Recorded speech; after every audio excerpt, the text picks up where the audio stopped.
প্রেমের জন্য মানুষ কত কিছুই না করে। স্বামীকে রেখে প্রেমিকের হাত ধরে ঘর ছেড়ে পালিয়ে যাওয়ার ঘটনাও ঘটেছে অহরহ। তবে এবার এমনই এক ব্যতিক্রমী ঘটনা ঘটেছে যা শুনলে রীতিমতো অবাক হবেন। প্রেমিককে খুশি করতে স্বামীর কিডনি বিক্রির সব অর্থ নিয়ে প্রেমিকের হাত ধরে পালিয়ে যান স্ত্রী, আর এই জন্য স্বামীর সাথে অভিনব এক প্রতারণা করেন স্ত্রী। জানা গেছে অভাবের সংসারে খুব কষ্টে দিন চলছিল তাদের, তার উপর সংসারে রয়েছে একমাত্র কন্যা সন্তান। ভবিষ্যতে সেই কন্যা সন্তানের বিয়ের জন্য গয়না জমিয়ে রাখার প্রয়োজন বলে স্বামীকে পরামর্শ দেন স্ত্রী।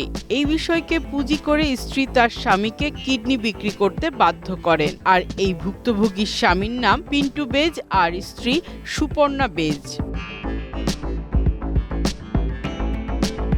স্বামীকে বারবার বলে তার একটি কিডনি বিক্রি করতে বাধ্য করেন সুপর্ণা। পিন্টু সেই কিডনি বিক্রি করে 10 লাখ রুপি পায় বেজ দম্পতি, আর সেই অর্থ নিয়েই প্রেমিকের সঙ্গে পালিয়ে যান সুপর্ণা।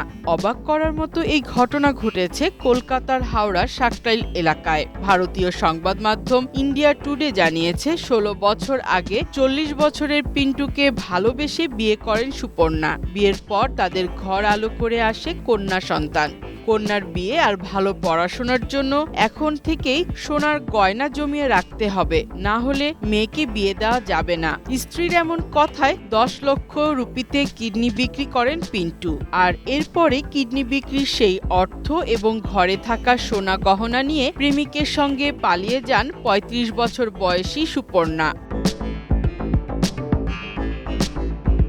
এ ঘটনায় পিন্টু প্রথমে তার স্ত্রী নিখোঁজ হওয়ার ডায়েরি করেন থানায় এবং স্ত্রীকে ফিরে পেতে কলকাতার হাইকোর্টে হেভিয়াস কর্পাস মামলা করেন।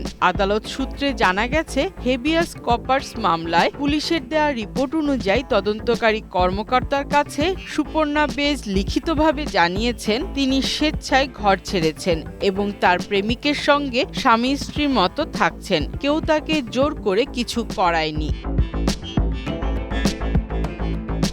এখন যেহেতু ওই নারী খোঁজ পাওয়া গেছে এবং তিনি স্বেচ্ছায় স্বামীকে ছেড়ে যাওয়ার কথা মুচলেকা দিয়ে জানিয়েছেন, তাই এক্ষেত্রে আর হেভিয়াস কর্পাসের আবেদন কার্যকর হবে না।